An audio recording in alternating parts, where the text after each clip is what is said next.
దశాబ్దానికి పైగా తెలుగువారిని నవ్వుల్లో ముంచెత్తుతూ అలరిస్తున్న mega comedy show Jabardasth. ఏళ్లు గడుస్తున్న ఈ కార్యక్రమానికి ఏమాత్రం ఆదరణ తగ్గడం లేదు. జడ్జీలు, యాంకర్లు, కంటెస్టెంట్స్ అంతా మారిపోయినా జబర్దస్త్ ఇప్పటికీ నెంబర్ 1 కామెడీ షోగా తన స్థానాన్ని నిలబెట్టుకుంటూనే ఉంది.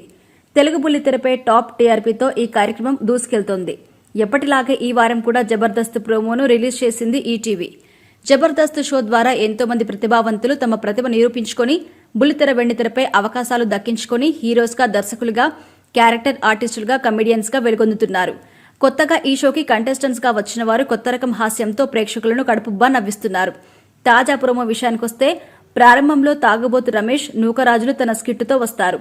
నేను సాఫ్ట్వేర్ ఇంజనీర్నని, నెలకు 40,000 జీతమని రమేష్ అనగా, సాఫ్ట్వేర్ ఇంజనీర్ దండం మీద ఆరేసిన అండర్వేర్ అంటూ ఒకటే అని, ఎప్పుడు పడిపోతాయో తెలియదు అని నూకరాజ్ పంచి విసురుతాడు. ఇక తర్వాత పటాస్ ఫైమ తన టీంతో వచ్చి సందడి చేస్తుంది.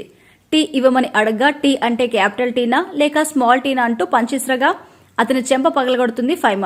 నేను నిన్నే పెళ్లి చేసుకుంటాను అని బుల్లెట్ భాస్కర్ ని ఫైమ వేధించగా, నేను చేసుకోను అని చెబుతాడు భాస్కర్. మా అక్కని పెళ్లి చేసుకోకుంటే చంపేస్తామని ఫైమ అనుచరులు కత్తితో బెదిరించగా ఫైమ వచ్చి బావ అమాయకుడని ఏం అనొద్దని అంటుంది. ఇంతలో డాక్టర్ వచ్చి ఈ ట్రైన్ పట్టాలెక్కదని, సైకిల్ ఓకే గాని బెల్ కొట్టలేదని చెప్పడంతో అంతా నవ్వేస్తారు. మేమిద్దరం మొగుడు పెళ్లాలమని వర్ష, ఇమ్మాన్యుయల్ ఎంట్రీ ఇస్తారు. నీతో స్కిట్ చేస్తుంటే ఏదో కొత్తగా ఉందని వర్ష అనగా, నువ్వు కొత్త కొత్త రుచులకు మరిగాక మాతో చేయాలంటే కొత్తగానే ఉంటుందని పంచి వేస్తారు. ఇద్దరూ పెళ్లికి ముందు ప్రేమ గురించి మాట్లాడుకుంటూ ఉండగా శివాజీ గారు రోజు పాలకు వెళ్తున్నా ఆయన టవల్ను ఏ రోజు చూడలేదు అంటుంది వర్ష. ఇక్కడ నిప్పుల గుండం పెడితే పతివ్రతలా లేచొస్తానని వర్ష చెప్పగా, ఒసై కాలిపోతావే అంటూ పంచి వేస్తుంది రష్మి. ఇక రాకెట్ రాఘవ, చలాకి చంటీలు వింటే లుక్లో ఎంట్రీ ఇచ్చి తమ ప్రేమ కథను గుర్తు చేసుకున్నారు. రామ్ ప్రసాద్, దొరబాబులు ఒకరి భార్యలకి మరొకరు సైట్ కొడుతూ ఎంట్రీ ఇస్తారు. మా కష్టాలు, కోరికలు తీర్చాలని దేవుణ్ణి కోరుకుంటారు. రాఘవ, చంటీల జీవితంలో ఏం జరిగింది? రామ్ ప్రసాద్, దొరబాబులకు దేవుడు ప్రత్యక్షమయ్యాడా?